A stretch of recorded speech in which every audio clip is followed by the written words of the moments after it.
What is up, everybody, and welcome back to Spectator Mode Podcast, episode 186 times 2. And because I say that with Scott there laughing at me, it's because we recorded this on Saturday, and because I had a technical issue that didn't get figured out until the end of the podcast, it's my fault that we're redoing this again. So please stand by while we do this again. This time around, we do have Get Silly's here. He's not joining us in the very beginning. He's here with us in the flesh. So we get to see him. No surprise to this time, unfortunately. And of course, we got my buddy Scott in the middle with his Dragon Ball shirt on. And before we go on to talk about our topics and various other things, I do want to go and say thank you to everybody who's watching the podcast, who's coming to the website, who's checking out our YouTube stuff. We've seen a big influx of people coming to all of those locations. And I just want to say, even though people might think it's cliche to say, but thank you very much, because it's because of you guys that we're doing what we're doing. And some of us here are living the dream. We're doing a lot of cool stuff here. So thank you very much. We will continue to do so with your help and your support. That said, I did get something really cool from Bandai Namco a couple of days ago. And one of the PR persons who work with Bandai Namco, I won't say the person's name because they probably don't want me to do so. But they know I'm a big fan of Gundam, so they sent me out this Gundam model, which is really cool. This is in celebration of the Overwatch 2 Gundam Wing collaboration, because Gundam Wing was pretty much the Gundam gateway drug for a lot of people. Yep. I started with Gundam 79, but a lot of people started with Wing because I was a Wing starter on Cartoon Network. Wait. You mean, what are you calling it 79? You mean Mobile Suit? Mobile Suit Gundam 79 is what they call it. Whatever. Okay. This is how you should call it. There's the Mobile Suit era and there's the Gundam era. You know why? Because they dropped the Mobile Suit in front of it. You see it as like JoJo Bizarre Adventure. We can't do that because, surprised or not, there's a lot of different timelines in Gundam. University Century, blah, blah, blah. And there's multiple ones where they drop colonies or something onto something. And there's a number of them where Char's still there all the time. You know, Char. Well, there's Char's counterattack. Yeah. Char tried to drop the asteroid onto the planet. They try to do it again in Endless Waltz. They try to drop another asteroid into the planet. And Gundam, which one was it? Was it Double Zeta? They try to drop another colony onto the planet. It's just like their thing. Was that the second kid Kia? It was the second lead character. Kami. The one who was despondent all the time. Yeah, the thing is, Gundam likes dropping shit onto Earth. Yeah. And sometimes they're successful, sometimes they're not. But I am a big fan of Gundam, and I do appreciate the model. I have a crap ton of models I have to get to. This one will get done. I might do it on air. That'll take a couple hours, but that'll be fun. Yeah, it'll be fun because I'm trying to up my game here. So that'll be fun. That said, now we get to the part where we get to talk about things that we've watched and games that we have played. I will go first. I have a game that I can't really talk about, but I have been playing a lot of Raven Watch. Thanks to Get Silly is telling me to play the game again. We played it before, I think like last year. It was early access. Yeah, it was so, but they've made a lot of updates to the game, and I'm like, wow, this is so much better. You get more health now. A lot of the characters have better abilities. The skill trees are a bit better. The randomness is a lot better. I'm really enjoying the game a lot more than I did before. So yeah. Definitely check out Raven Watch. We'll probably play it again in the future. But I want to test how good the netcode is. The netcode last time was but I hope they make some improvements in it. It's been like I said, since early access, so let's hope they up the ante, you know. See here. What else have I played? I was playing Dark Souls 2. I ran through Dark Souls 2 again. I don't know why. I think a lot of people were talking about it, and I've never played through Scholar of the First Sin, which was basically Dark Souls 2. We're going to make it harder, but they didn't make it harder. They just changed the way certain things were. And the one guy, like the Pursuer, just pops up anywhere now. It's like, oh, that's cool, I guess. Thanks. There are a couple of things I can't really talk about. I have watched a couple of new different shows. Solo Leveling. I've never watched the anime, and everybody kept telling me to watch it. I know a couple of people here have told me to watch it and never watched it. And then I got into a discussion on Blue Sky. Good place, guys. Definitely go check out Blue Sky. Get the hell away from that toxic place that's called X. X out X. We were talking about animes and Solo Leveling came up, and I was like, oh, okay, I'll go watch it. And I watched it both seasons. And I was like, it's pretty cool. Have some reservations about it, kind of thing where one guy gets super overly powerful and there's nothing he can't do. I kind of have that. I have the issue with that trope. Told my wife about it, then she was like, all right, cool, I want to watch it. So she watched it. So we're talking about it while we're watching it. And that's like one of the best feelings when you're talking about something with your significant other and it's geekdom and you're like, whatever, we don't care, we're just talking about it. So that happened. There was another show, I'm trying to remember what it was, but I totally forgot what it was. Oh, Fire Force season 3 is on. The last episode has been amazing. Arthur, my favorite character in the entire show, it's fighting a character actually called Dragon, and it's not going so good for Arthur, but it's just the effects are amazing, the story is amazing. You definitely need to check that out. Oh yeah, and I saw Thunderbolts, which is a good story. It's probably one of the better Marvel movies to come out in quite some time. You both haven't seen it yet, so I'm not going to spoil it. So, but it's a good movie. That said, who wants to go next? I am done. That's fantastic. That sounds fantastic right there. So you volunteer. You get to go. Go for it. You said the words. Go for it. All right. I guess it's fantastic. So so games I've been playing lately. If you have checked out the YouTube stream, I have been playing a lot of off stream. Been playing a lot of Marvel Rivals. I've been trying to grind myself up to gold so I get the mommy skin. I mean Emma Frost skin. This season's been unbearable for supports, simply because Dive is strong, and Dive is strong, and they made some patches just came out recently to help supports out, but Dive is relatively strong, and the performance-based system rates based on performance. So if you get more kills and final blows, you'll get more points and lose less points. If you're playing like a team game where you're trying to contribute, such as like blocking, healing, or staggering an opponent, you may not get as much point. You may not get a point because you're actually playing to win. So I think it's a bad idea. I don't know Marvel Rivals performance to fix it. I don't know, but that's been some issues. But playing a lot of Marvel Rivals. Been playing a lot of Final Fantasy 14, both PvE and PvP content. PvE wise, I just locked the Tower of Babel and Walker, so I'll be doing that. PvP content, you guys check on the stream. My free company Tides, we're doing great. We just recently, my team FTA, Fortic Anonymous, we lost last week's game, we won this week's game, so we're firmly in second place because the last team that beat us, Christopher Lauren and his clones, Christopher Lauren's team, running joke, Christopher Lauren is 6 computers in one person because he plays that well. But Christopher Lauren beat us 3-0 clean. It was just woof, right? But when I want to stop you real quick. I got to stop you. When you just said you think it's 6, one guy running 6 accounts, that just conjured the World of Warcraft from back in the day when people would surround themselves with multiple monitors and they're like, like, all right. That's the run. Yeah, that's what a joke comes. That's what a joke comes from. Yeah, that's what I'm joking where it comes from. I still respect you, Chris. Thank you for running the PvP tournaments. It's really fun. Because of that, I've gotten really to playing PvP.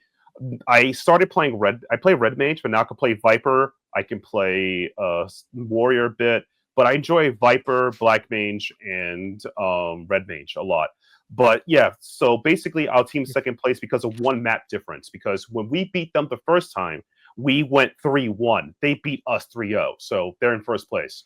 So, it is what it is, but it's been a great contest so far. Shout out to everyone who contributed to the PvP, been doing that.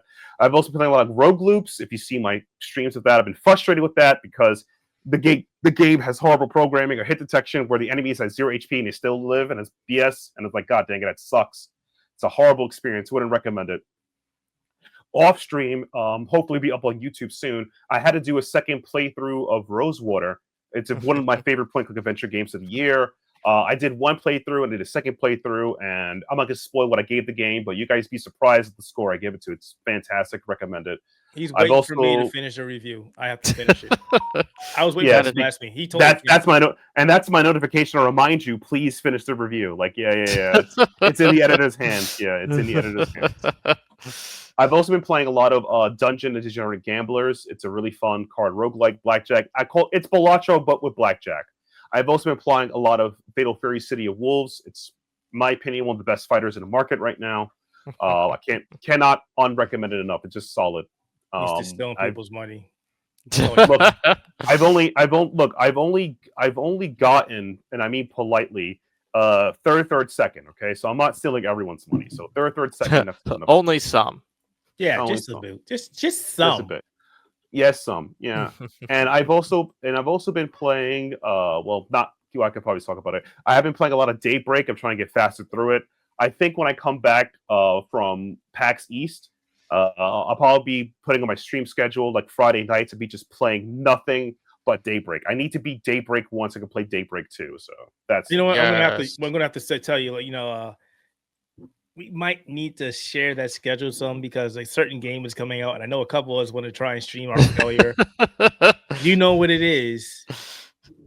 We've had conversations about this game. We're gonna talk about it again later on. Yeah, it'll be in the actual podcast. The actual podcast. Yeah, the issue with that though is that like it's not that sharing the schedule. Just let me know because I make my schedule. I post it by either Monday. I post it Monday or Sunday. So that's the thing. So either you tell me or that's it because that's how it is. You gotta be there on time. So yeah, you know how I am. A little slacker sometimes. Yeah, jokingly, but that's what I've been playing a lot lately. Just posting, like I said, Marvel Rivals, Final Fantasy 14, Fatal City of Wolves, Rogue Loops, and Daybreak. That's what I'm playing. I recently try to learn Monster Hunter Wilds because I got a copy of the game when I built my tower. It was one of the reasons why was some of my reviews of content late. Well, I was building a tower. I didn't post it on. I didn't post it on Blue Sky or Twitter. I'm probably gonna post it there soon. Hopefully, maybe say, "Hey, this blah blah blah." But I was building a tower, so it's been great. I mean, it's mostly AMD parts. I got a Ryzen 970, and they're like, "Oh, you bought this Ryzen part? Here's a free copy of Monster Hunter Wilds." Thanks. I've also been playing Dark Deity 2. Never heard of that game. Okay. What is that game? Never heard of that game. It's the only game. It's one of the very few games I gave a 5 out of 5 this year as of today. Dark DD2. Yeah. So yeah, it's the game after Dark Deity 1. It's a sequel. It's as if they made a second game. It's crazy how they can do 2 games at once. It was one might say a mind situation. Like, how could this happen? All right. What about you, Scott? What you got? Alrighty. So I've been highly addicted to the post-game stuff of Expedition 33. I've been working a lot on getting Pictos and building up my characters and doing some of the side quests. I've officially finished all the gestural beach stuff, so I've gotten all the swimsuit cosmetics, which is very frustrating because all of those things can be kind of annoying. Because 2 of them require you to be good at the platforming, and the platforming in this game is not that good. I heard it was not good at all. I've seen a lot of people frustrated about that on Reddit. So. It's a good thing it's optional, because otherwise... If it was being, yeah. I would have had some serious issues if it wanted me to actually do platforming in actual levels. But yeah, no. So it's very satisfying, though, once you get to the top. Like, they make you do a giant platforming for like a tower in one of the areas to get one of the swimsuits, and then another one you have to basically do like an obstacle course of all platforming. That's also super annoying. But yeah, so the platforming stuff sucks, but it's satisfying when you actually get through it, because then you don't have to do it ever again until you do New Game Plus. Sounds like you're going to do New Game Plus. Oh, most likely. Apparently there's a lot more stuff after with New Game Plus. Plus, I got to get my characters past level 78. RPGs with the end games is crazy, man. Like, I could have finished Final Fantasy 14's end game months ago, whatever, but I did not because of I got sucked into the other mini games of the game. I got addicted to Triple Triad. I got addicted to PvP, which is my new crack now. I've got grinding mounts. And one thing I got extremely addicted to, which I shouldn't have, is Glam. Glam is God's gift, okay? I want to be the most special, all the best drip in the game, okay? I have terrorized people to do dungeons to unlock Glam, things I want to put on my character to look cool. I'm not doing it for the equipment. Like, wait, you made us grind the extreme just so you can get a jacket? Yes.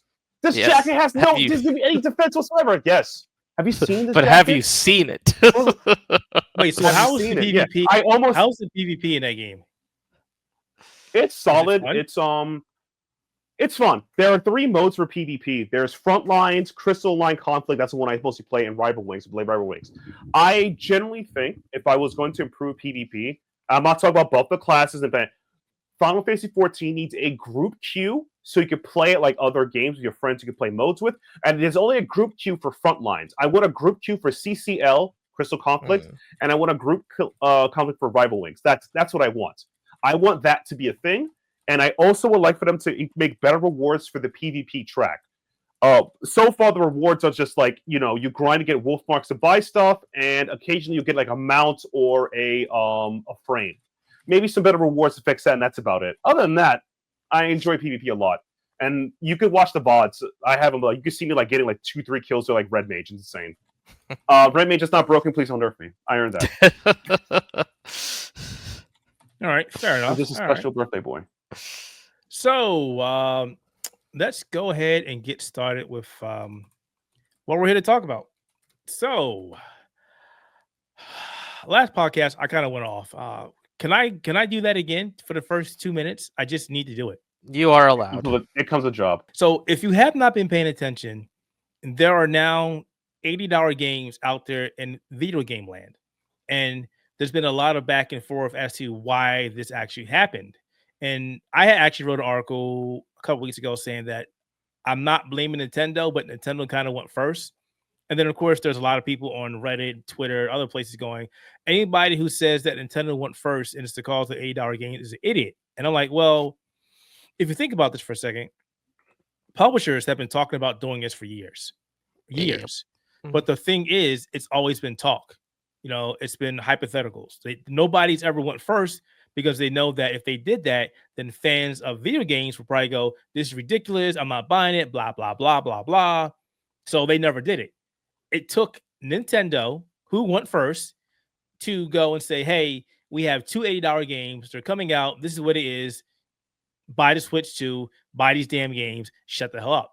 So then, of course, Xbox came along and was like, you know what? We're going to raise the price of our consoles, which we're going to talk about later on. But also, some or maybe all, I don't know. They weren't very specific, of our first-party games will now be $80. So in the grand scheme of things, Nintendo went first. That's it. If you look at the facts, Nintendo went first. So then Xbox followed. And then, of course, PlayStation is going to follow suit. And then the fear that's going to happen is third-party companies are going to go, oh, okay, if Nintendo can do this and Xbox can do this and PlayStation can do this, why can't we do this? And I guarantee you the first person out of the gate, even though they're part of the Xbox conglomerate, will be Activision. Call of Duty, baby, $80. Next game, $80. And you guys are going to go, I'm not going to buy this. I'm going to boycott this. And then you know what? You're going to be paying $80 for the next Call of Duty. This is how it is. Wolverine's the boycott of the last Call of Duty go. Right? What happened to that? Exactly. Wolverine's going to come out $80. Nobody's going to bat an eye. It is what it is, but let's be real. Nintendo went first and everybody followed suit. Everybody talked about it.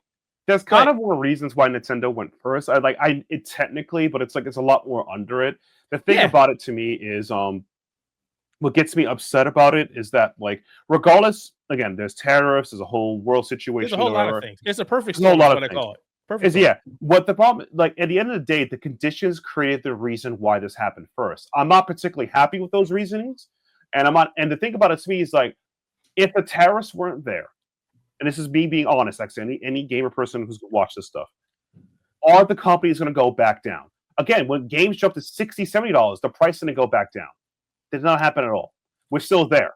So that's what kind of sucks. And we're kind of in an area where there's no AA games or spacing between to hold that cup of water. So basically, it's just indie and AA. And if the rising tide of AAA games go higher, smaller game titles might hit the new breaking point where $10 games is considered cheap now, where games indie can cost $5 or $6, And I'm kind of worried about that. That's what I'm mostly worried about. The idea that the whole system is going to go up because of it. And as you mentioned, there's a lot of reasons why Nintendo went first. And again, tariffs are a great reasoning here. But the problem I have with throwing tariffs into the mix is this. These games are going up. There's no reason for digital games to go up. We talked about this before. The whole point of digital games is supposed to be cheaper, cut out the middleman. But of course, we know that didn't work because You have physical games going to stores. Store owners are going, hey, you can't do that. You're undercutting me if you do this. We're not going to lower our price. We need our cut, blah, blah, blah. So digital games were more of a convenience than anything else. Bringing back tariffs, you go, okay, so if the tariffs go away, if our economy goes back and, a certain someone doesn't, gets their brain back and the tariffs go away, will you drop the price to these games? The answer to that is hell no. Once they go up, they're never coming back. No. Never. And these prices are stuck once they're down. If everyone's at 80, it's going to be stuck at 80. And exactly. Why drop the profit down? Yeah. Exactly. I'm not here to talk about the reasonings why it happened. It's just it happened. Johnny got hit by a car. Well, because the car was speeding, because Johnny wasn't paying attention, it doesn't make a difference. At the end of the day, Johnny got hit by a car. And that's what it is. So that's a bit frustrating, but this is leading the charge, and we're going to see more $80 games, $90 games, $100 games. Standard, keyword standard. When they sell deluxe versions of games, I don't have a problem because they're deluxe and they come with more stuff. Great. Collector edition, they come with more stuff. Fantastic. But when you have a standard version of a game that's going to be $80, and then you go, oh, but you get the best stuff for another $10. Yeah. That's going to be a problem. We're going to have the next Like a Dragon game at $120 for the new game plus. Exactly. No, exactly. And it's like they're like the thing is like they're piecemealing so much of it, and it sucks because I can't believe that like there's no way to put the genie back in the jar. It's like, well, they bought it anyway, so why put it back? And that's the situation we're in. Like that's what kind of makes me ultimately upset. It's like, well, they did it, and that's the end of that now. So get good, I guess. And I've had this conversation so many times, and it's just it just frustrates me because it doesn't make a difference. It just at the end of the day, it's here. Everybody waited, and they were just waiting for that one person. Ever been to like a Finding Nemo is a great example. Okay, how they're in the water and they get to like go touch the boat, and nobody wanted to touch the boat, but because Nemo's dad pissed him off, he wouldn't go touch the boat. But every other kid was going to do it, but nobody wanted to go do it until Nemo went and did it. So that's this to a T. Hey, we want to charge you guys more money. We want more money. Our investors want more money. We need to get more of a return of interest. We need more money, but we don't know how to approach the consumers to say, hey, we need more money. Right. It's like, and it's like, oh, wow, thank you, tariffs. You made it really easy to get rob us this time. Yeah. It's like I said, the perfect storm. It was just like, oh, hey, tariffs. We can stop making gaming political. And since we're talking about that, we'll just move on to our next topic because it's still part of the thing when we're talking about tariffs. Hey, look, Xbox raised the cost of their 5-year-old console. Yep, 5-year-old console. If you bought the Xbox Series X and somehow got one within the last 4 years, you have officially made an investment. Pretty much. You officially one of mine's in because I'll get like $400 from GameStop. There you go. It's kind of ridiculous, but again, this is now we can really talk about tariffs.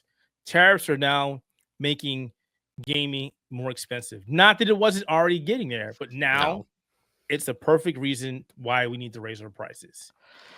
Due to some circumstance or other reason or whatever you want to feed us, we are now raising the prices of our consoles.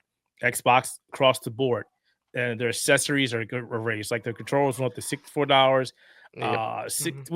How much are controllers now? Maybe I need to find that article. Because there are different price points to how much everything went up. Yeah. And I don't want to get it wrong here. So let's see. Why can't anybody just put this crap in charts? It's ridiculous. Put it in a chart. It's easier for me to read it. Yeah, good luck with that one, my friend. Okay, so Xbox Series X and Digital X went up $100 a piece. So from $450 to $550. It's $100.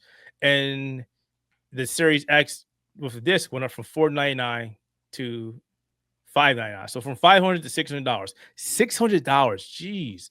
Xbox Series X went up from $300 to $280, which is ridiculous. where was it? There was here we go. The controllers. The controllers is what astounds me. The controllers really went up in price. Yeah, that's insane. And the bad thing about the controllers, everybody needs to buy controllers. So the wireless controller went up to $64.99. The super color ones are $70. The special edition ones, the ones I like to buy, not anymore, went up $80. The limited edition ones went up to $90.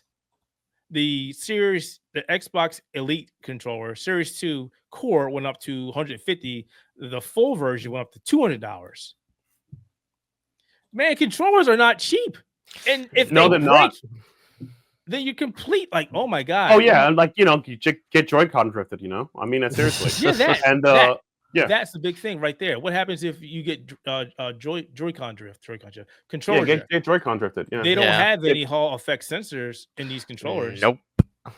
So the messed up part about this is and it's more expensive peripheral. Like the only thing is that months ago, I made an investment for an 8-bit purple controller because I finally got one for $40, but it's that's expensive. It's over, and it's it's just really bad. Personally, in my opinion, about the Microsoft raising the price for everything was it affects PC people and affects them too. I also just think it's what's this term I like to say? Stupid. Because you're in third place. You have the least amount of market share compared to everyone, and I'm also counting your software, and you are raising the price of your stuff. I never heard of if you just wanted to lose, you could just leave. Okay, that's what losers do, just leave. But we live in the world we are in today, so this was the stupidest decision I heard in my life. They just all they do is squeezing blood from the stones from their own people. It doesn't hurt anybody.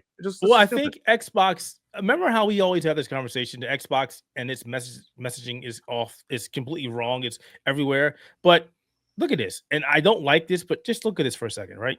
They raised the price of the hardware, and people might buy the hardware. I sincerely doubt it because you can play Xbox on your LG TV. I think your Samsung TV. You can do it on your Fire Stick now, too. You can do it on your Fire Stick. You can do it on your laptop, your PCs. Can you do it on Nvidia Shield? I'm not really sure. I mean, there might be a way to get it on it. But my point is, there are so many different ways now that you can play Xbox games. You can even play Xbox games on PlayStation now. Yeah. So it's just they don't care about their hardware sales. And no, they really don't. Talking to people. The thing is that no, we're not talking just hardware. We're talking their peripherals and their hardware. Hardware is just I understand all of it. Their hardware. The peripherals is the secondary part because again, most PC games that play on controller mostly work better with Xbox controller. Not all games are dual shock. You can play a PS4, a PS3, PS4, PS5 controller on it. So that's out the window on that part. So again, stupid.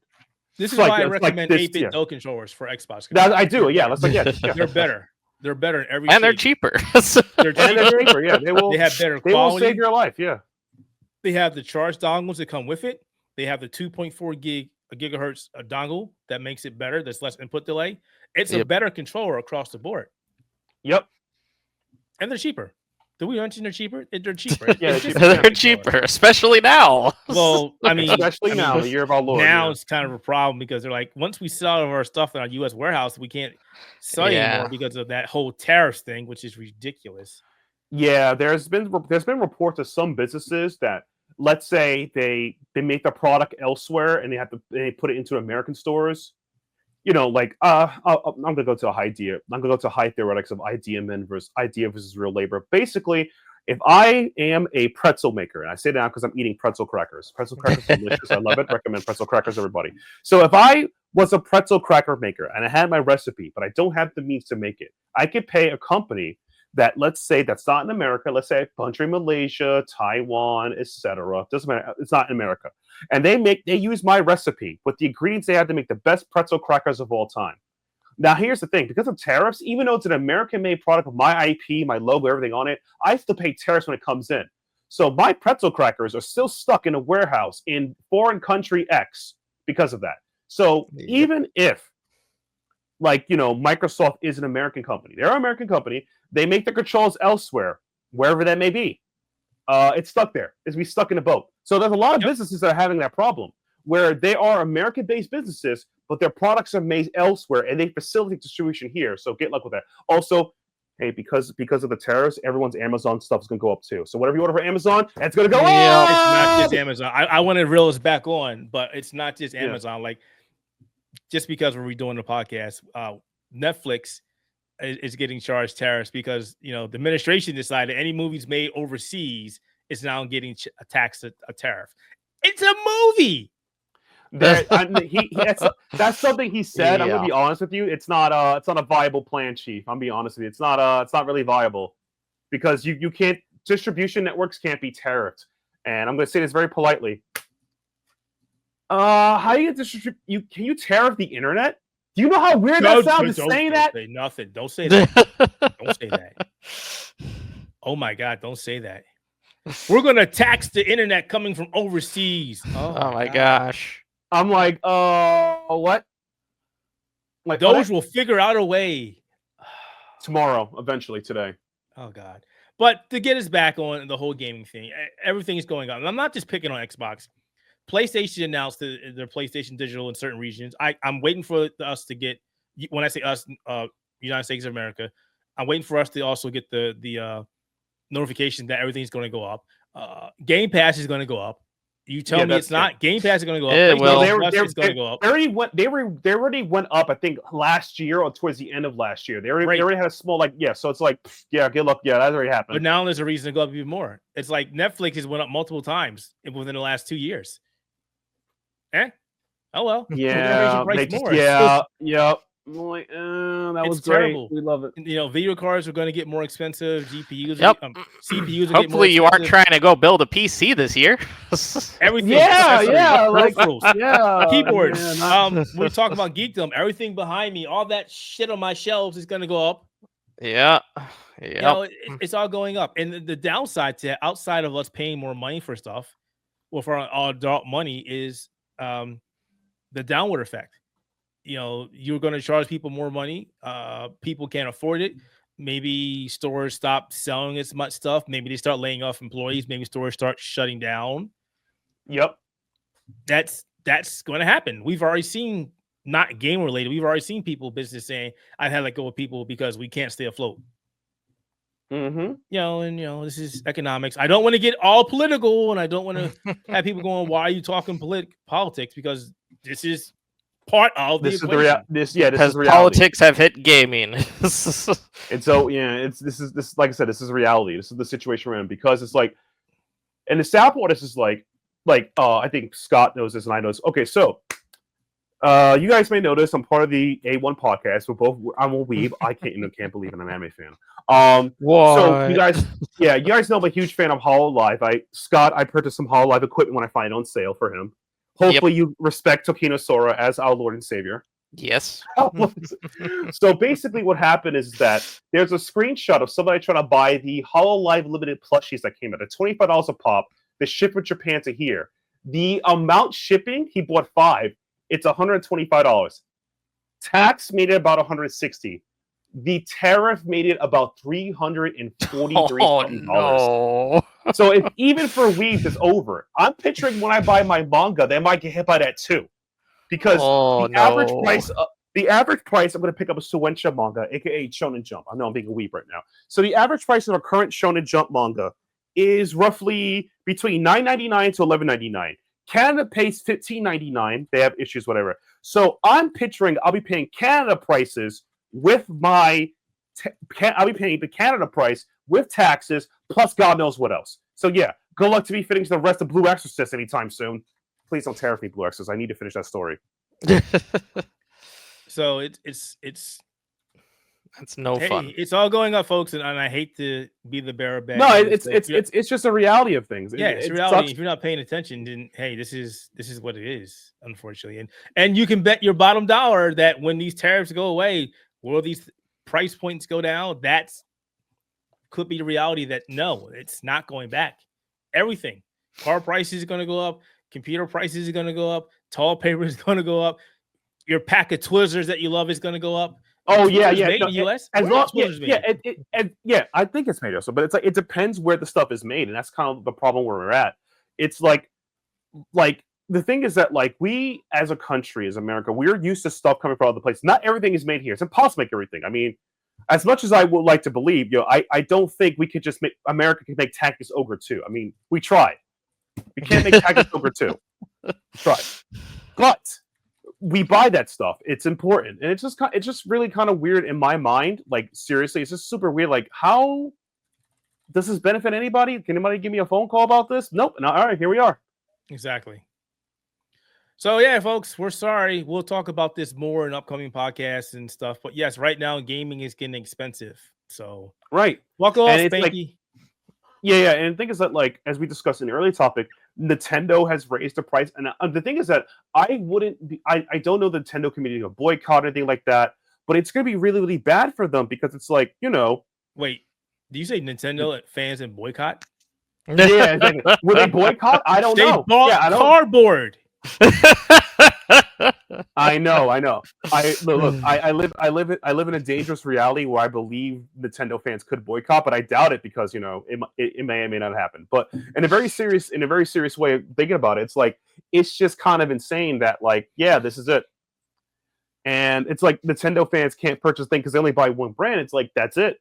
So it's like the floor of gaming has gotten more expensive. And the thing is that this affects physical and digital, as we pointed out before, because digital prices aren't going down again. Yeah. So, it's just it's $80 a physical version, $80 for the limited edition. No, it's $80 for everybody. All of you gonna pay. You pay today. So it's like I don't know, man. I'm just hoping that we don't get screwed over. I'm just hoping this with people not buying things, they'll okay, maybe we should do something else, but Yeah, no, unfortunately. But yeah, let's go ahead and move on. We can't keep talking about this. We'll be here all day. We Scott, probably would be. This is all you, buddy. Alrighty. So continue on with the Nintendo Switch 2 fun. So Nintendo Switch has now officially updated the firmware of the Nintendo Switch 1 to now coincide with the Nintendo Switch 2 firmware. So basically that introduces one big key thing, which is the virtual game cards. So the interesting thing about the virtual game cards, probably the best part about it, is now you can actually sort your eShop based on the virtual game cards that you own, which for something that's been 8 years old now, you haven't been able to actually do. If you actually wanted to download a game you owned, you had to find it in the eShop and hit download, or you had to go to your purchase history and try to find a re-download button, hoping that you downloaded it after you purchased it. So virtual game cards now allow you to see your entire digital library that you own, that you have bought from Nintendo Switch, which is something that they finally do now, which is awesome, amazing.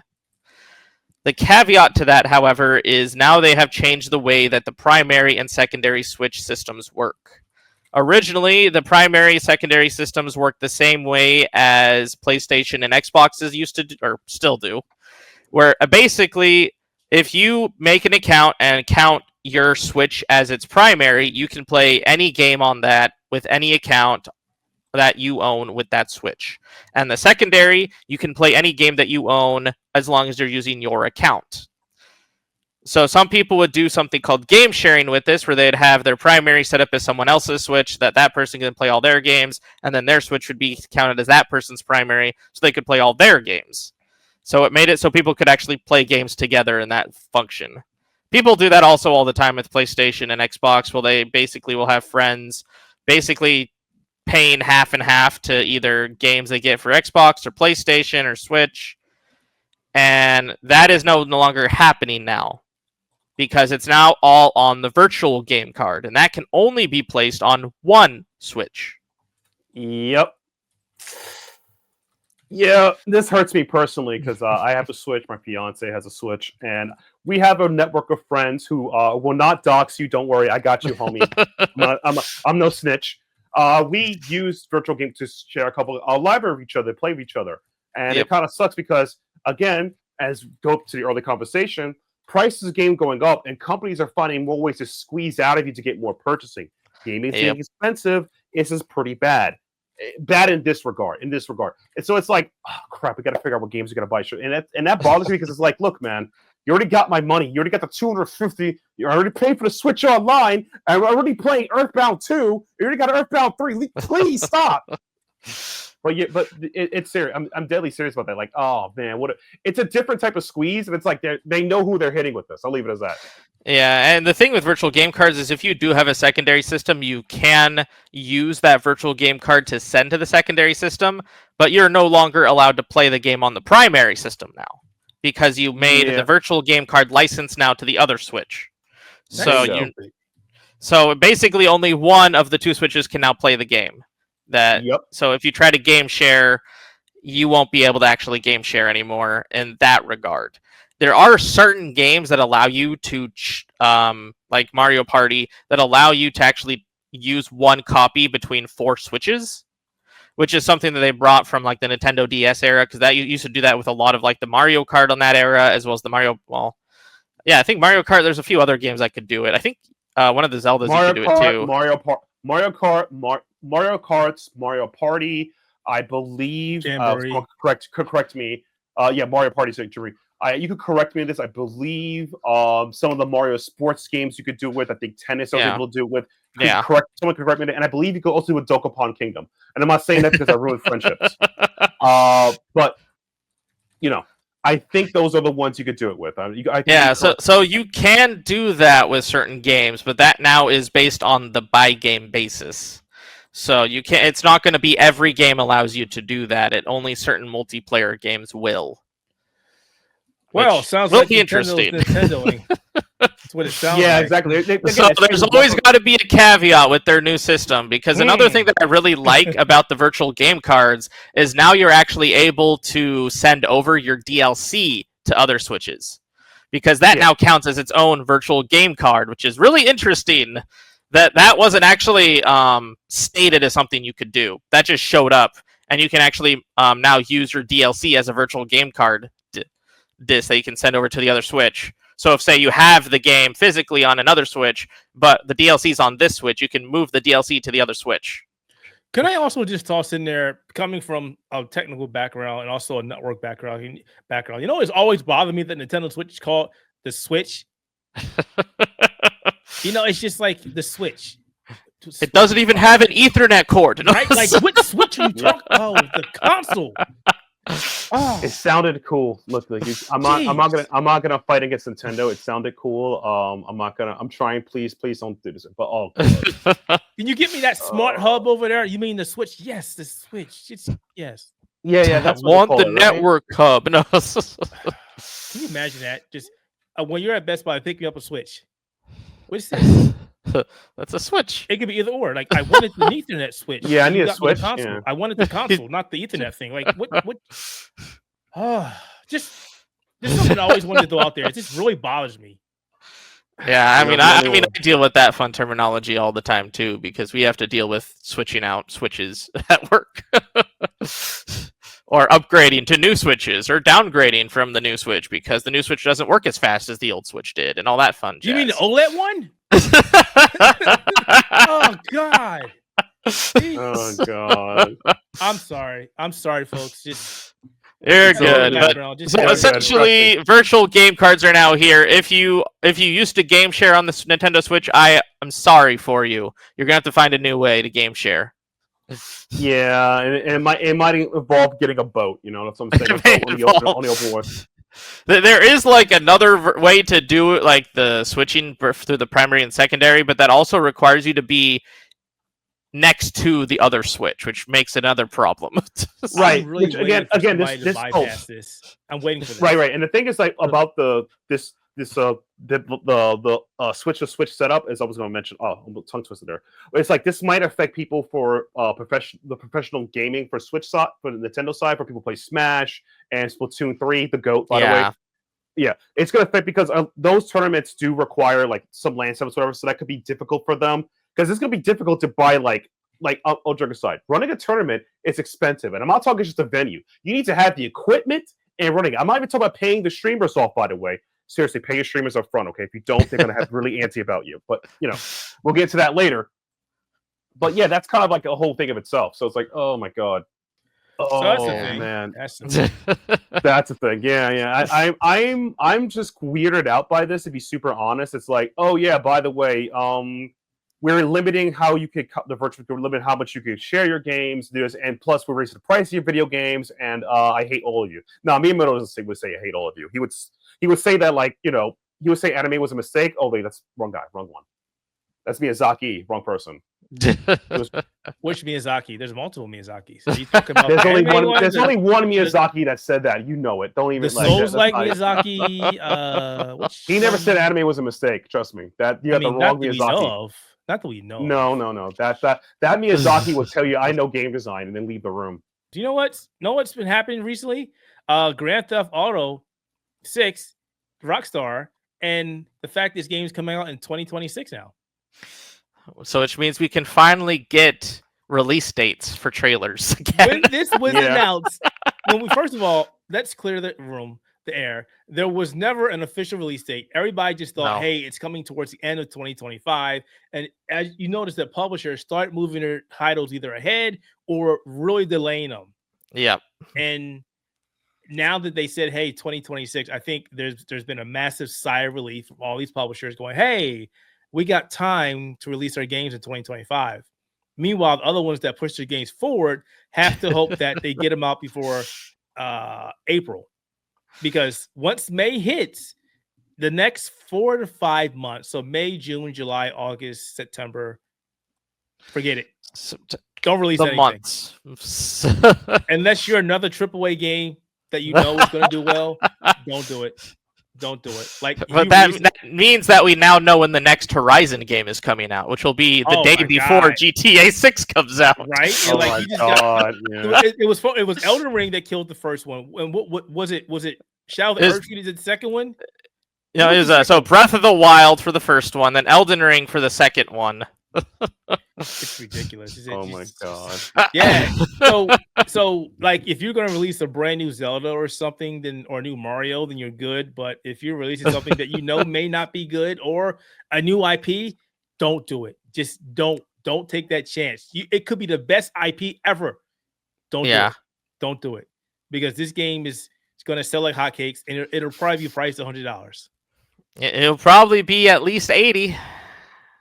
It's going to be a bazillion, 80 bazillion. Yeah, it's going to be $80, and then we're going to listen to our buddy Carl bitch about this because he's going to spend 3 times as much of this because he's in Australia. Yeah, and, they really get raked over the coals. So it's going to be interesting. So only going to be like $180 for him. No. What do you guys think about this release date being changed or not being changed, but the official release date? It's pretty much confirmed now, but I guess technically delayed from when it was initially going to release. Of who knows when that was. I'm kind of happy about it because it gives everyone a chance to all right. You have 6 months before you play peak. It comes out in May, I believe. So you have 4 months until you play peak. So I respect them for giving us the 4 months. Get your vacation time in now for the next week or so. I'm not coming to work, guys. Don't expect me to do anything. Don't worry about me. It's been over for a while. Yeah, it's okay. We know the real reason it was delayed was because they didn't want to have to compete with Trails Beyond the Horizon coming out. Oh God, year. Yeah, that was Trails winning again, baby. Trails winning. It would be very interesting to talk to a developer or a publisher like, hey, now this game is get delayed. How do you feel about this? Are you breathing a sigh of relief? Or is now things even more complicated because that was what your initial release date was going to try to beat? Unfortunately, I don't know any developers or publishers I can talk to firsthand. PR people probably won't talk to us about that because it's probably not something they want to talk about. So, like I said, I can imagine a lot of publishers going, oh my God, thank God. Whew, we have to worry about that. We dodged the bullet. But next year, baby, your ass is in the grass. Don't do it. Don't do it. It's whatever you had going on, it's done. Next May is no longer Star Wars May. It's GTA 6 May. And you know what's really going to suck for gamers? Oh God, could you imagine? Yeah, me. This is going to suck for gamers.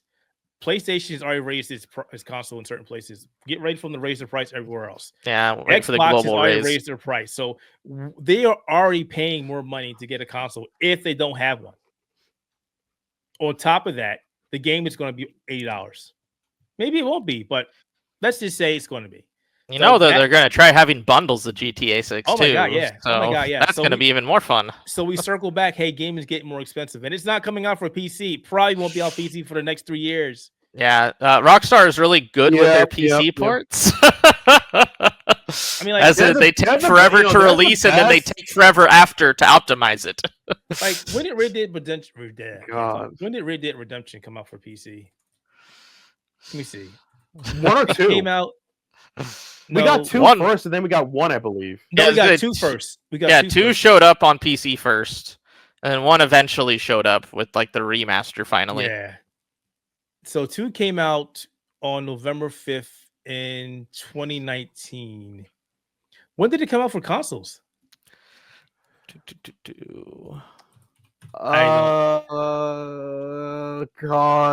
Okay, that wasn't bad. It came for Xbox and PlayStation 4 on October 28th. So that wasn't bad. That one wasn't bad. It was just a year, right? But it was the first one that took forever. Yeah. The first one was like, what, 10 years? What was it? October 24th. 10 years. It just came out last year for PC. Was it last year? Yeah, it came out the remaster. And when was it? Yeah, consoles? 10 years in the making. Consoles was PS3, Xbox 360 era. 2010. 2010. Yeah. Oh my god. Wow. It was a while since we got the first one. But seeing how Red Dead Redemption 2 came out within a year, maybe a year, maybe 2 years, I'm pretty sure that Rockstar is going to milk the hell out of this on console. Oh, absolutely. They're going to be milking it. I mean, they still milk GTA 5 on console. Yeah, so... Or GTA Online is the one that's mostly used now, but it's just GTA 5's online expansion. But it'll go on. But at the very least, it's got delayed, so everybody can, relax. Don't worry about it. You won't be able to play it during Christmas. Summer Game Fest will actually have release dates. Oh my god! Oh my god! Maybe it'll be a Summer Game Fest, and that's going to happen. But it'd be funny if it was there because if I'm playing it, no, I think you do that. I'm not going to do that. Oh, they're probably not going to be yet because Rockstar doesn't need to be there. They're too big for that. Yeah, they're way too big.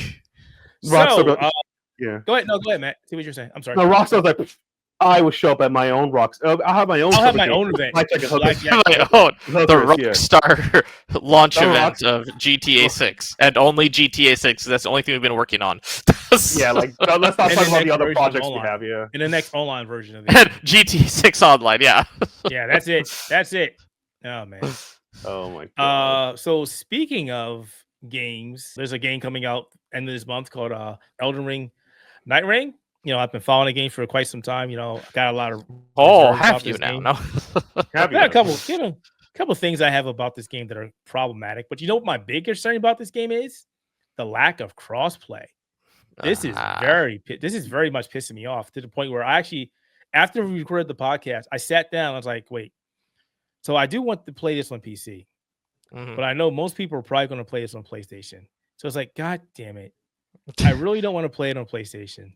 I really want to play it on PC, but because everybody's going to be on PlayStation, I have no choice but to play it on PlayStation unless I buy a copy for PlayStation and a copy for PC, which is very frustrating because we're still in the year where From Software has yet to get its shit straight. None of their games have crossplay. Monster Hunter, I almost messed it up. Monster Hunter Wilds has crossplay, and it's perhaps one of the main reasons why this game is doing so great because the player pool is so massive now. It doesn't make a difference if people on the PC aren't there because Xbox and PlayStation are there, and vice versa. Somebody's always there. Yep.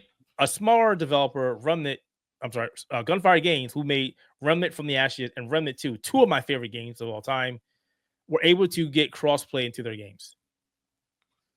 But yet we have a massive company like From Software who cannot do crossplay. And it boggles the mind. Doing online at all seems like it's a bit of a struggle for them. From the longest time, their online has been like sacrificing the chicken, doing voodoo, dancing on your head, and you got to do a backflip. Pray. When you look at the guys that have had to do online with any of the From Software games, it's like a 20-step process to get it to work correctly. It's ridiculous. Exactly. Yep. It's ridiculous. I don't like how it was, and even now it sucks. I mean, that's why at least on the PC, like I think Elden Ring has it. Wait, no, let me back up. Yeah, Elden Ring has the seamless gameplay mod. There's one for Dark Souls 3 now. They're working on one for Dark Souls 2 now. And they're actually, I think they either are working for one of Dark Souls remastered or it's already out there. But the point is, and there's one out there for Armored Core. Yeah. Yep. Armored Core has no online whatsoever. And they put online in the game. And you can't do this from software? It's your game. Oh, is it really their game? I mean, like the sad part is like I had this Keith knows I'm a huge fighting game player, and during the last the 2000s, I was saying screaming Tom of Heavens, if you don't have rollback netcode, your game is not going to be played. And there's tons of fighting games that fell the wayside not having rollback playing good netcode. So crossplay is the new thing. If your game doesn't crossplay and you're a top tier developer, quotation marks, you should not be purchased. I'm sorry. Because it's that important. Like, could you imagine not having a community to play the game, whatever? Like, I had to hop between consoles. This is the thing. Even myself, who plays MMOs, Final Fantasy 14 Online does have crossplay. It has crossplay, and it's one of the biggest reasons why that game is doing so well because it has crossplay. It's like any game right now that has crossplay is automatically.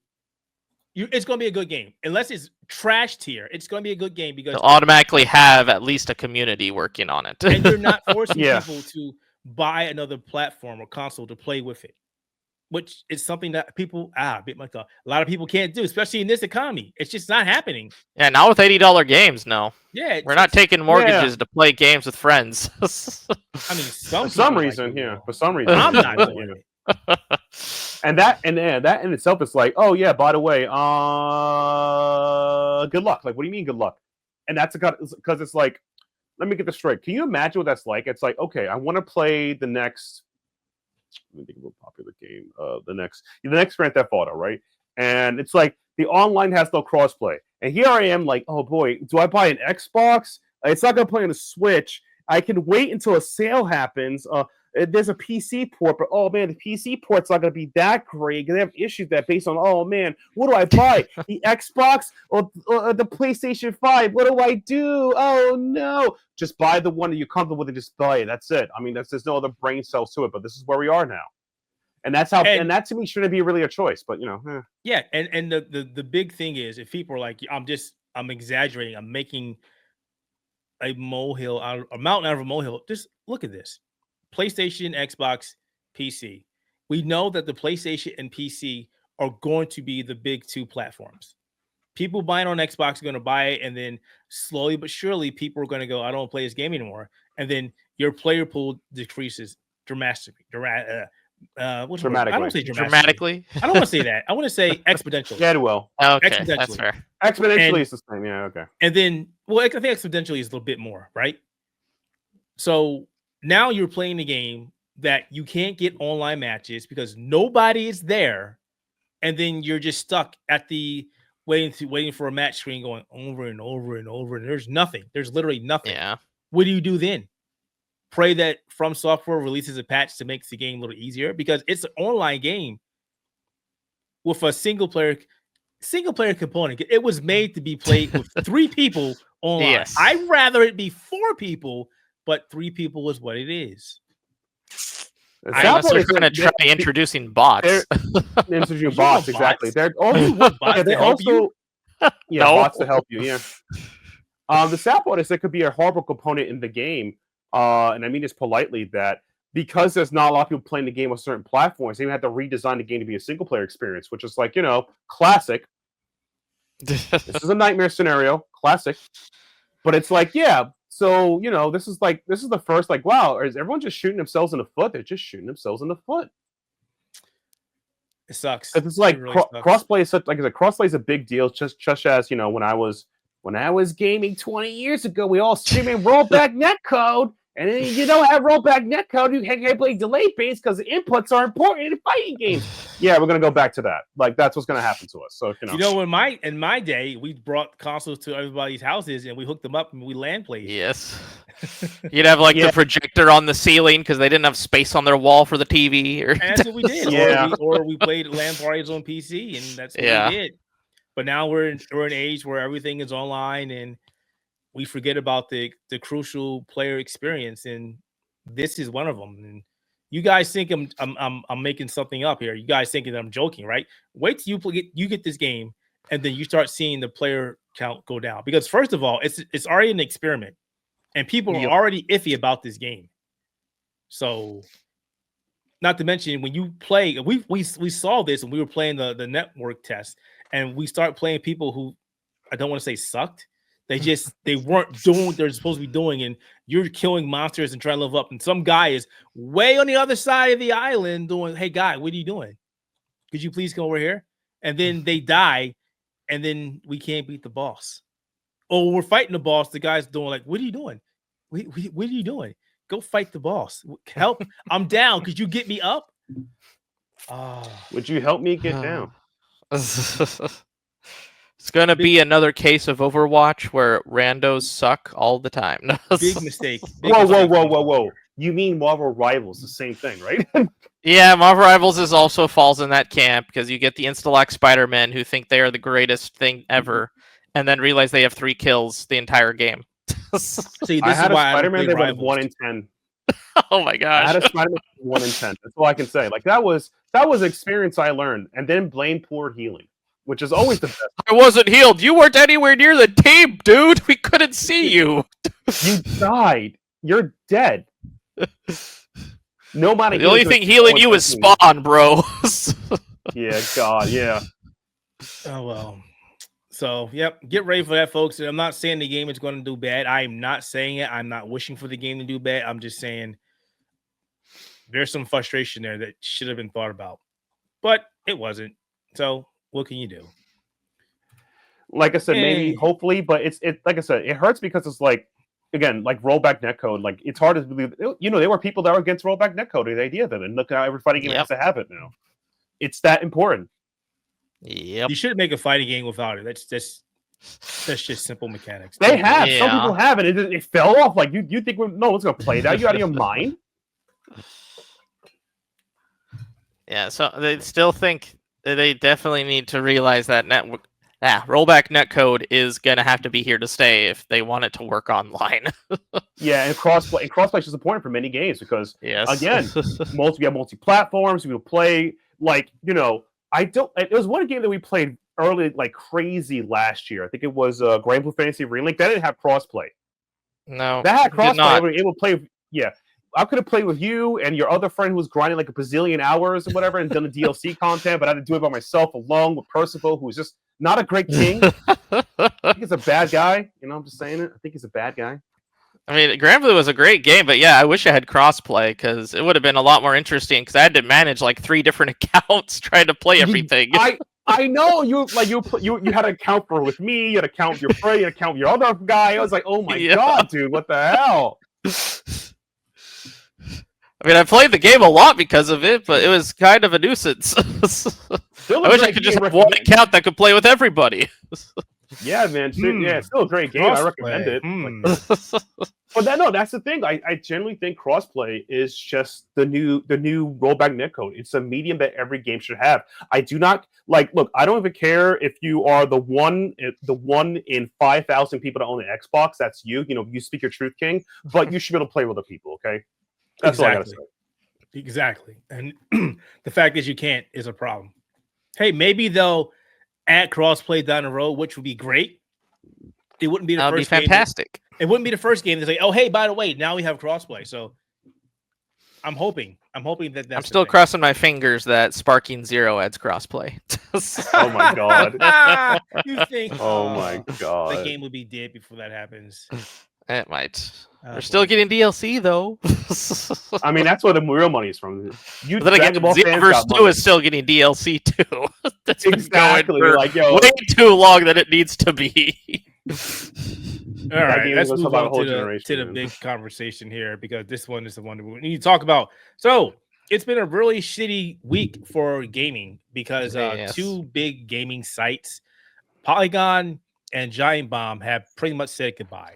Giant Bomb is still there, but they lost a lot of their main staff.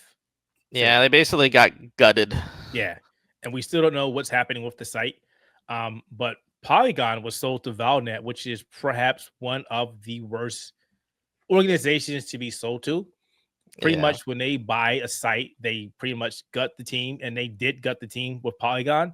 I think they showed the listing of the staff that was there before and afterwards, and it's like it was drastically smaller. It's like, wow, there's like 8 people here now, and it was like what 25 or some people there before. Yeah, they cut it down a lot. They're just like, yeah, we're gonna have these like 8 people only. it's terrible.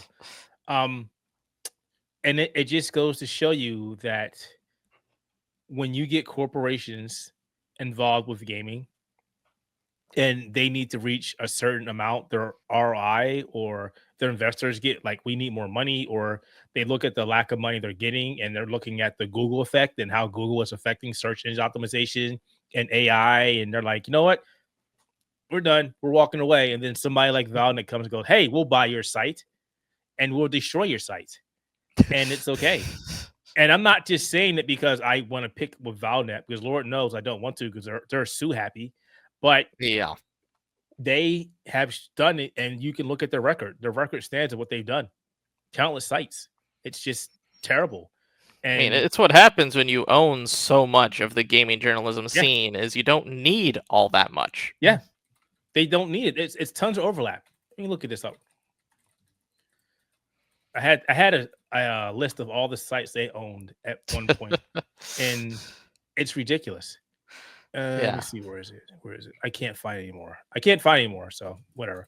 I'll just keep searching while I keep talking. So I want to say that maybe one positive thing that came out of this is the fact that more people are looking at ways or revenues to get access to gaming news and content. And it's like, hey, look, independent gaming journalism is here. It's been here for the longest time. Maybe now it's time for you people to pay attention to what it is. And then notice us. You know, that's pretty much it. That's what I call, you know, people who own independent sites, people who've been running independent sites, even people who left massive sites for one reason or another, who run their own independent site or crowdfunded site, or basically saying, hey, look, we're here. Check out our content. We got a lot of great stuff. You should check us out. And that has been a massive change over the last 4 or 5 days. And I shouldn't say massive change, but I should say people are noticing. And a good example of that is we've been struggling to get our Blue Sky Outerhaven account notice for quite some time, ever since we made the move from Twitter over here to us. And like over the first 2 days after the news broke, we've got like an influx of people coming over there. There's more people checking out our site. There's more people interacting with our stuff. It's like, wow, okay. And that's just one site. There's hundreds of us out there, literally hundreds of us that are doing independent journalism, talking about one thing or another, interjecting our own voices and our thoughts and our opinions and doing things differently than a site ran by corporations. And I'm not saying that all sites ran by corporations are a bad thing, but when you get politics mixed into something that was traditionally a hobby and honestly was never meant to be something of a career or made a career, it's kind of a problem. And we're seeing that now. Companies are going, we're not making our money. We're not seeing a return of interest. This isn't for us. And they're just getting out. And this is the problem that we're having. And I shouldn't say this never was meant to be a career, because many people have done so. But as we're seeing now over the last 7-8 years, it's been going backwards. Yeah. So, love to hear what you guys say about it. I've been running my mouth. You guys have the thing is that, like, when it comes the problem with like gaming journalism as the situation is that, like, gaming journalism came a long way. It went from dudes who knew a dude who knew a dude who knew a guy who knew a guy who told a story to another guy that said a game was coming out, to somebody who worked at a store that told you about games, to people reporting on that stuff, to selling magazines about the games, to people talking, making fan sites about certain games and archetypes that are played. Like, you know, if you like fighting games, you must have went to dustloop.com or shoryuken.com back in the day, or I Play Winner. Oh man, Yeah, Dustloop was great. It's still around. Shirokin.com was good, and they just went to hell. Yeah. That's we can always blame somebody, though. That's somebody to blame later.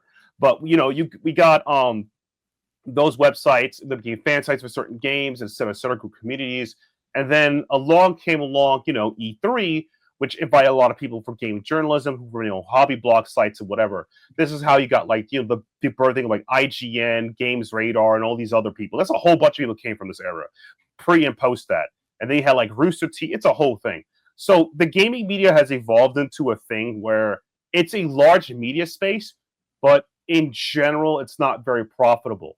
There are some people or companies that are profitable, one of them being IGN, which, I think they're the king of the mountain. I haven't heard any, in recent time, a massive layoff at IGN in a while. I think I could definitely say that. I don't think I've heard any layoff by IGN in a while. You guys correct me on that. You've seen only people like step down, basically. Yeah, there hasn't been any big layoffs. I thought they did some, but not to the extent of what we're seeing now. Yeah, I think Ziff might have had some layoffs, but I don't know. Right.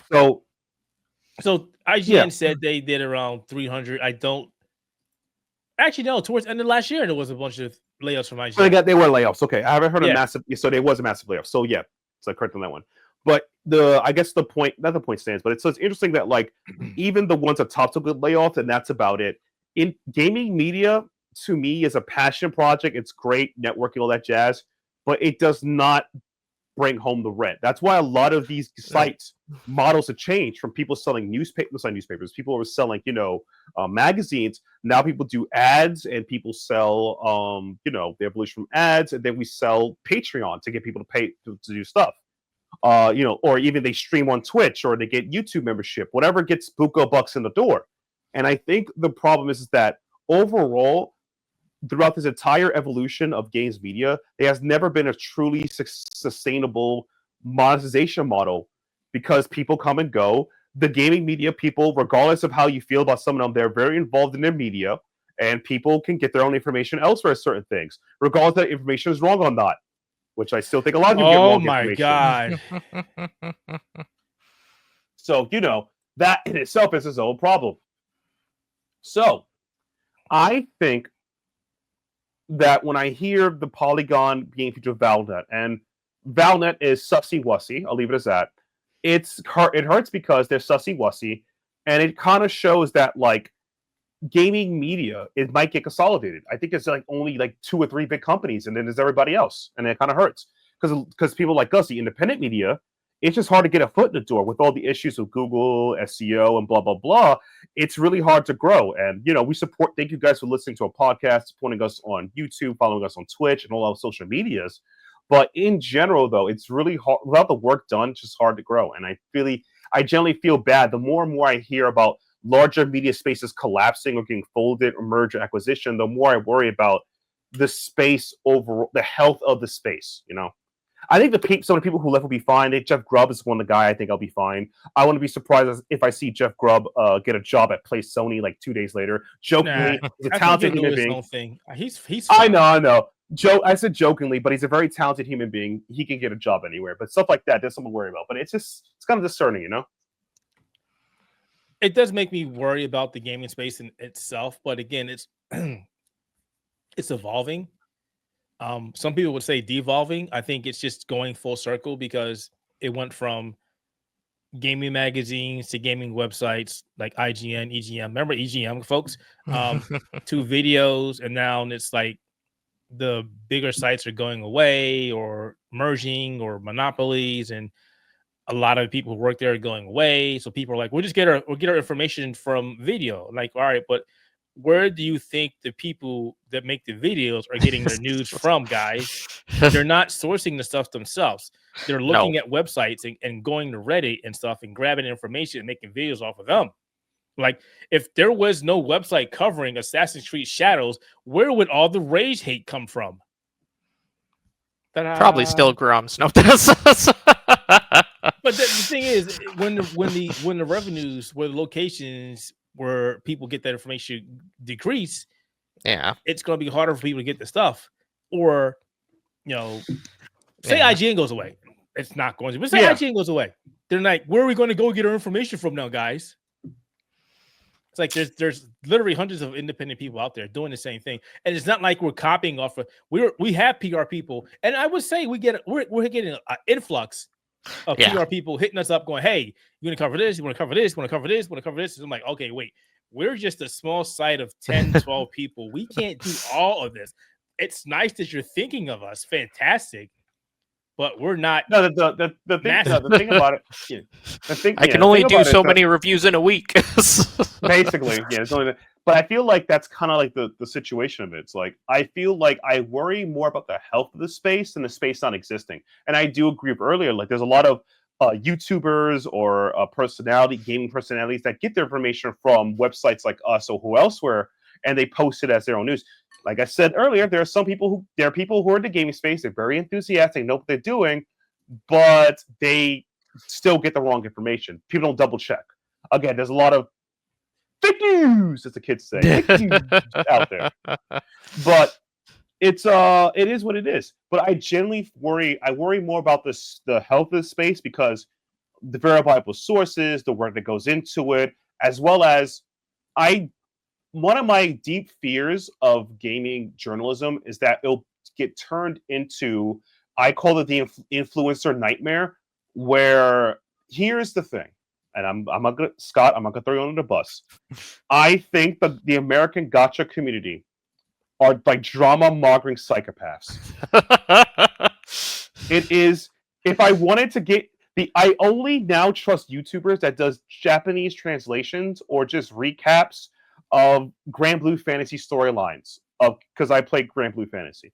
If I decide to go down the YouTube rabbit hole and look up Genshin Impact or Wuthering Waves people or whatever Hoyoverse game, those people are just influencer psychopaths. That it's more about them than about the game themselves. And if you want to get in the game, you have to talk to a real person. And I say that very politely. And that's a fear I have for gaming space.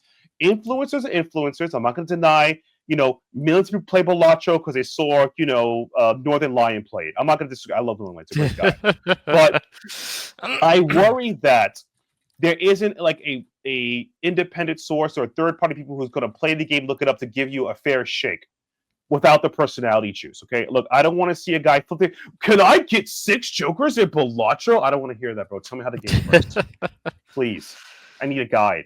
Help me out. I think that also adds to the thing of that's the problem of trying to consolidate everything is guides itself. We've seen so many places trying to be just guides, but they don't give their writers enough time to actually play the game now.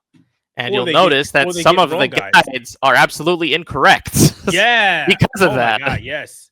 Oh my God, yes. Terrible. I hated going through Stellar Blade guides because they were always showing me the wrong location for outfits. And I was just like, well, that's wrong. Exactly.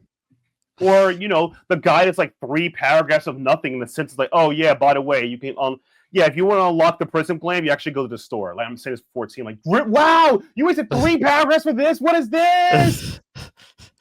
I honestly really hate when they have like 4 paragraphs explaining the game before they get to the guide, because like I know what the game is. I wouldn't have checked what this guide is for specifically.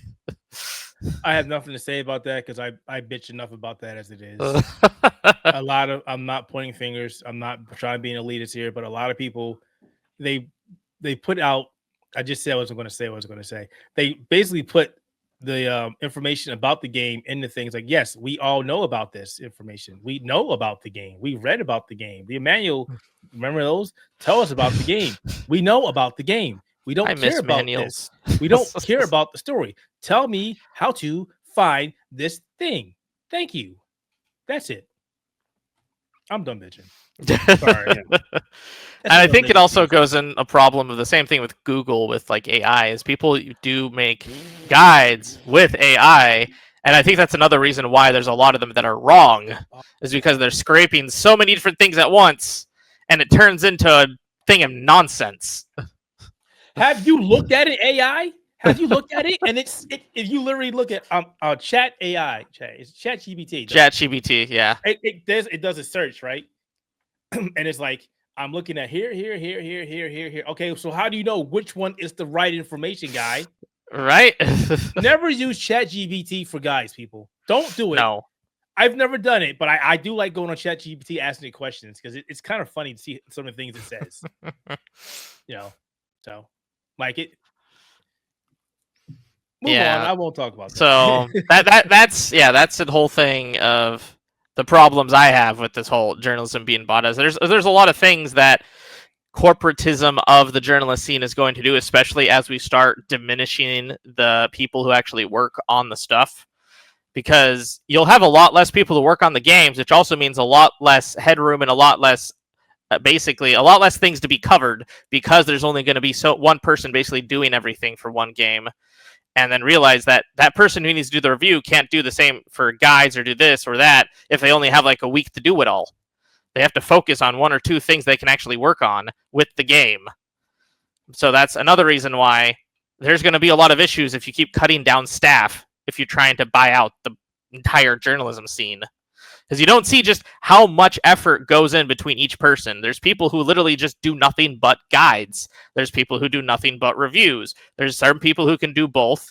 And there's some people who just do videos. Like, there's so much that goes on within the realm of gaming journalism and trying to get it out to as many people that can see it as possible. And so trying to reduce the amount of people working on it is such a bad idea. I don't even know why companies just want to buy up everything. It just doesn't make any sense to me. Other than more clicks, like that. We'll get more traffic, sure.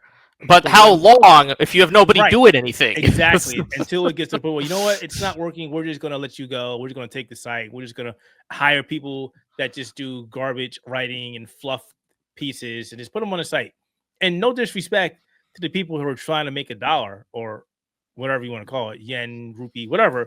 But there's a proper way to do this without destroying the scene that we all love. Which, that's not, get it twisted.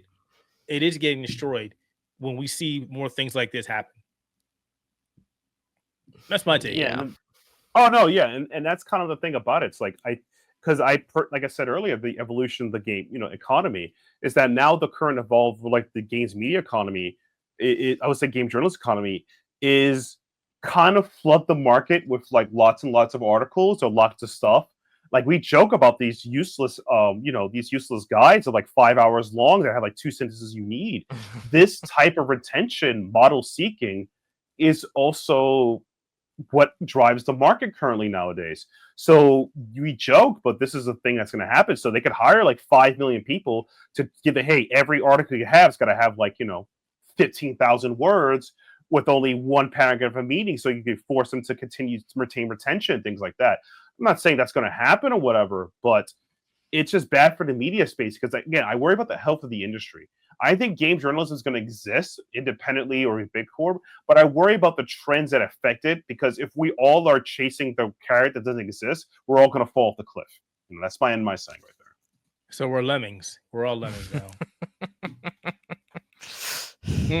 We're all chasing the same market share to gain the money or to gain capital to increase our revenue to make line go up. To a certain degree, yes. If everyone believes in that same goal, then yes. Otherwise, we're all in trouble. That's my personal belief. Fair enough. All right, folks. So we've come to the end of the podcast. Now we're at the roundtable discussion, which is perhaps, usually my favorite part because we get to talk about stuff that we're not planning about.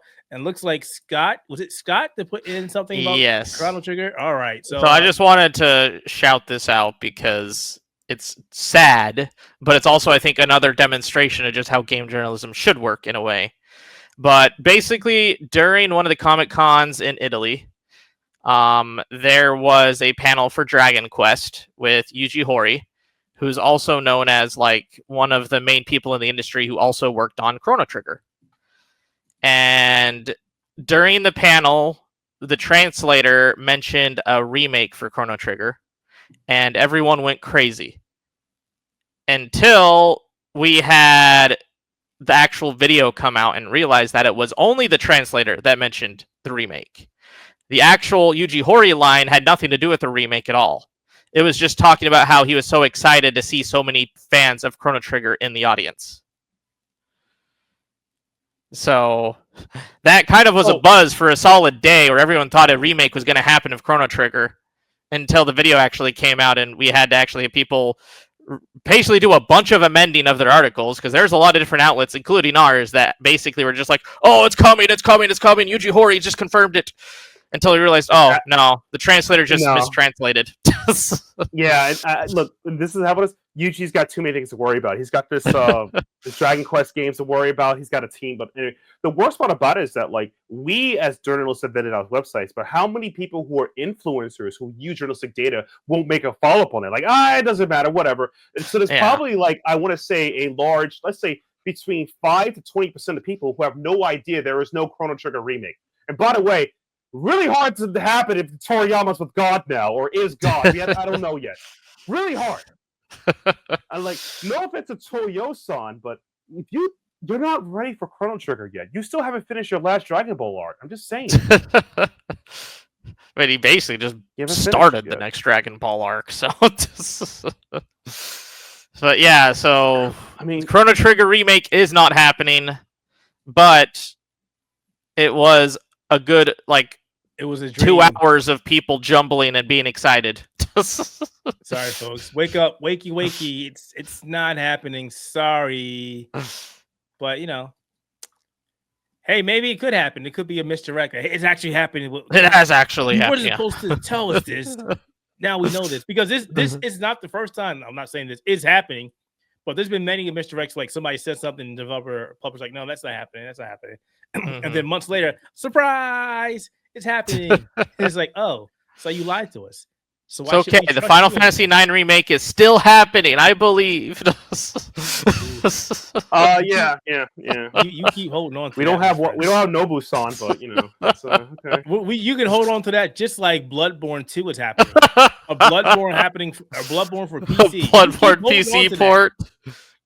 Bloodborne's not fully Bloodborne until you can play it at 120 frames per second. Sony never let that happen. It's not happening. And if it happens, great, fantastic, good for you. But the odds are saying we're getting another Bloodborne watch. Yeah, or something. People looking at an image. It's clearly a new image. Look at it, bro. Really? It's from the original trailer. Like, you gotta stop. You gotta stop, man. People are just looking for anything Bloodborne related and being like, "There it is." Like, no. Them, but it's done. It's done. Until you see a title card, give it up. And it says PlayStation Studios on it. It's done. Maybe. All right, folks. So this is where we come to the end of the Spectator Mode Podcast. Always thank you for checking out our show. Listen to us here on Spotify, Apple Podcasts, Amazon Podcasts, YouTube, or watching this on YouTube, as well as checking out our content over at the Outerhaven website. We got a lot of great news, reviews, previews, and all sorts of cool stuff for you to check out, as well as personalities like myself, Scott, Get Silly is there, who will love to make your day. So if you guys have anything else to say before we bounce, then I'm going to lead us out of here. No? Yes? Maybe? All right. I mean, what?